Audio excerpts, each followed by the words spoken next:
Morning all of you.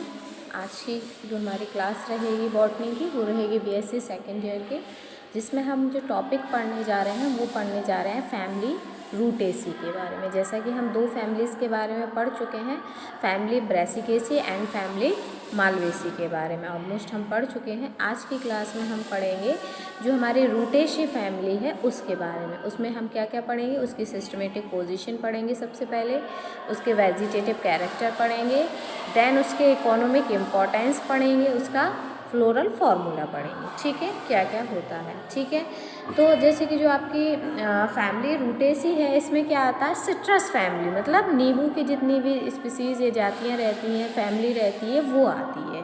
ठीक है, citrus मतलब क्या होता है, नींबू। नींबू में जो जातियाँ पाई जाती हैं नींबू की जातियाँ इसमें आती हैं।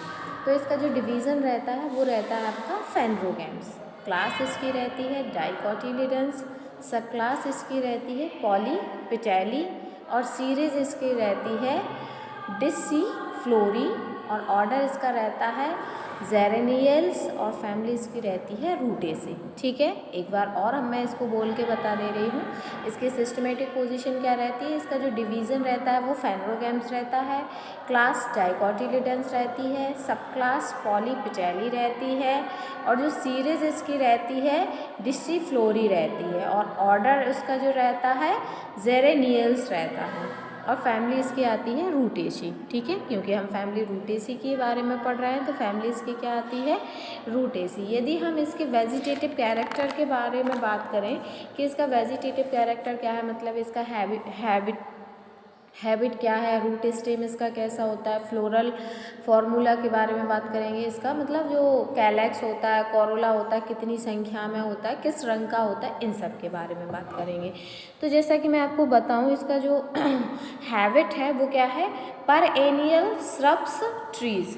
ये क्या होते हैं, पेरेनियल होते हैं, और श्रब्स ट्रीज़ इसमें जो जाती है उसमें पाए जाते हैं। मतलब इसके प्लांट्स जो हैं श्रब्स टाइप के रहते हैं, मतलब छोटे रहते हैं, तना इनका ज़्यादा मजबूत नहीं होता है, और उसमें ब्रांचेस बहुत सारी रहती हैं। ठीक है, यदि हम इसके रूट की बात करें तो रूट इसमें कौन सी पाई जाती है, इसमें रूट पाई जाती है आपकी tap root, branched, infected with fungi.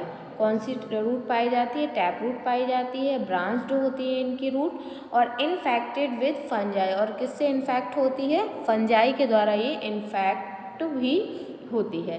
Stem की यदि हम बात करें तो स्टेम जो रहता है वुडी रहता है, ब्रांच्ड रहता है, जैसा कि मैंने बताया आपको इसमें बहुत सारी ब्रांचेस रहती हैं।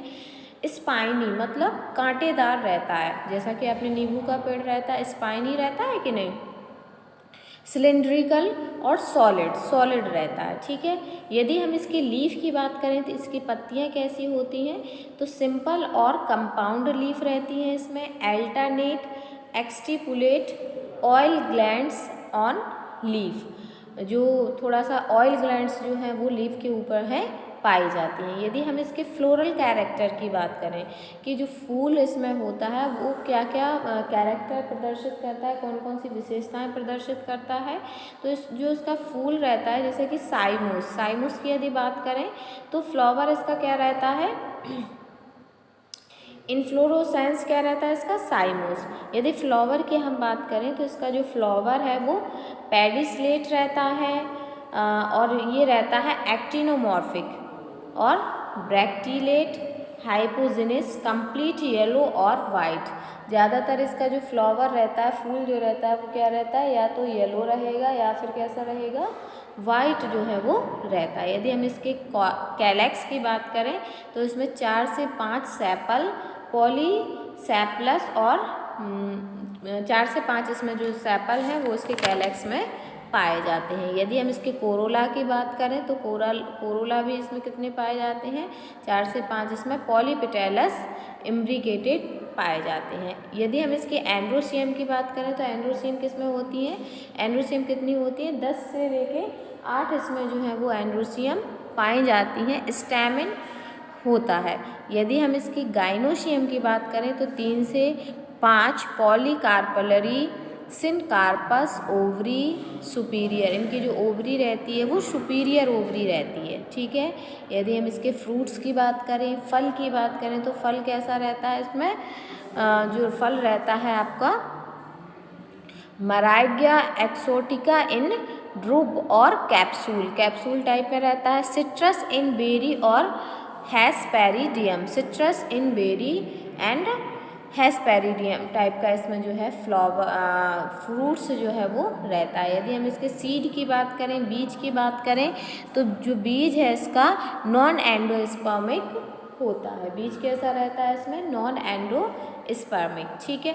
यदि फ्लोरल फार्मूला की बात करें तो आपको डायग्राम के नीचे इसका फ्लोरल फार्मूला सामने दिखाई दे रहा होगा। ठीक है। यदि हम इसके रूटेसी फैमिली के इकोनॉमिक इम्पोर्टेंस की बात करते हैं, आर्थिक महत्व की बात करते हैं, तो इसका आर्थिक महत्व क्या क्या है? यदि हम इसके आर्थिक महत्व की बात करें तो इसकी कई जातियों में से इनकी कुछ जातियां, जैसे इसमें जो इनका डिस्ट्रीब्यूशन है वो कितना है? 150 इस जाति के जेनरा हैं और फैमिलीज स्पीसीज कितनी है? जातियाँ कितनी है? 900 इसकी जातियाँ और जेनरा कितने हैं? 150। तो उन्हीं में से कुछ जातियों की यदि हम बात करें, जैसा कि आपका है एसिडा का है, मतलब वो है कागजी नींबू। ठीक है, लाइम जिसको हम बोलते हैं, और उसका यूज़ कहाँ पे होता है? एसिडालेमा का फ्रूट्स से शरबत, जैम, अचार तथा विटामिन सी में। इसका उपयोग हम कहाँ करते हैं? इस जाति के फलों का उपयोग हम करते हैं फ्रूट्स से शरबत बनाने में। इसका जो फ्रूट्स रहता है उसका उपयोग हम कहाँ करते हैं? शरबत बनाने में, जैम बनाने में, अचार बनाने में, तथा विटामिन सी के लिए भी हम उपयोग करते हैं। जैसा कि हम जानते हैं जो नींबू है आपका, वो विटामिन सी का सबसे अच्छा और बेहतर स्रोत है।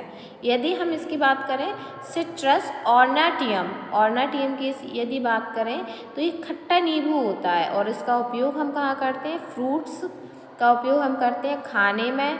लीव्स से ऑयल, जो क्रीम पाउडर, जो इसकी पत्तियां रहती हैं उसका उपयोग हम कहाँ करते हैं? क्रीम पाउडर बनाने में। इसके फ्रूट्स का उपयोग हम करते हैं खाने के लिए, और इसके तेल तथा मिठाइयों में सुगंध के लिए। इसकी जो पत्तियां रहती हैं उसका उपयोग हम तेल तथा मिठाइयों में सुगंध के लिए और क्रीम पाउडर में भी हम इसका उपयोग करते हैं। किस जाति का? सिट्रस ऑर्नाटियम का।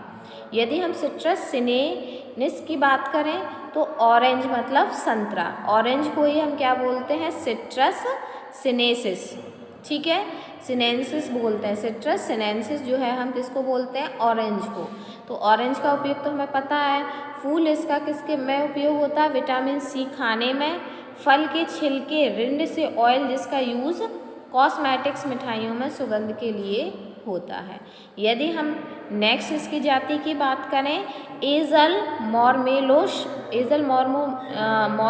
की बात करें, इसका जो सही नाम है जो हम जानते हैं वो है बेल का उपयोग हम कहाँ करते हैं? फल का गूदा खाने तथा शरबत, कच्चे फल, डायरिया तथा पेचिस रोग में, औषधि पत्तियाँ, भगवान शिव की पूजा के लिए।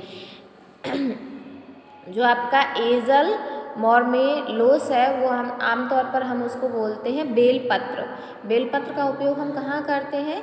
भगवान शंकर जी को हम बेलपत्र चढ़ाते हैं कि नहीं? जैसे कि शिवरात्रि हुई या फिर जब भी हमारा मन करता है हम वो बेलपत्र चढ़ाते हैं। तो उसका बेल का जो पत्तियां रहती हैं वो तो हम भगवान पर चढ़ाते हैं, और उसके फल का उपयोग कई औषधियों के निर्माण में। मान लीजिए कई बार ऐसा होता है, कई लोगों को पेचिस हो रहा है या डायरिया हो रहा है, तो उसमें ये बहुत ही असरदार जो है दवाई साबित होती है। यदि हम उसका शरबत बना के पी लेते हैं तो जो हमारी जिस बीमारी से हम जूझ रहे होते हैं वो पूर्णतया सही हो जाती है, जैसे डायरिया हो गया, पेचिस हो गया आदि। और कई औषधियों में भी हम बेल का जो फल रहता है उसका उपयोग करते हैं।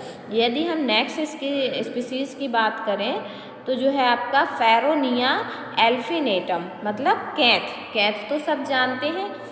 पके फल खाने में, कच्चे फल स्वादिष्ट चटनी, तने से गोंद औषधि के काम में। कैथ तो सभी लोग जानते हैं, इसका जब फल पक जाता है तो हम उसका उपयोग खाने में करते हैं, बहुत ही टेस्टी लगता है, आपका खट्टा मीठा टेस्ट देता है। और यदि जब वो कच्चा होता है तो हम उसका उपयोग चटनी बनाने में, अचार बनाने में करते हैं कि नहीं कैथ का उपयोग। और इसका जो तना रहता है उससे गोंद भी बनाई जाती है। ठीक है, उससे क्या बनाई जाती है? गोंद बनाई जाती है। और कैंथ जो है कई औषधियों के निर्माण में भी क्या करता है? हेल्प करता है, सहायता करता है। ठीक है, तो आज की क्लास में हमने इतना ही पढ़ेंगे। हमने किसके बारे में पढ़ा आज? फैमिली रूटेसी के बारे में। इसकी सिस्टमेटिक पोजीशन पढ़ी। सिस्टमेटिक पोजीशन थी इसकी डिवीजन फैनरोगैम्स था, क्लास डाइकोटिलिडन्स, सब क्लास पॉलीपेटाइली, सीरीज डिसिफ्लोरी, ऑर्डर था इसका जेरेनियल्स, फैमिलीज थी इसकी रूटेसी। ठीक है, उसके बाद हमने इसके वेजिटेटिव कैरेक्टर के बारे में पढ़ा।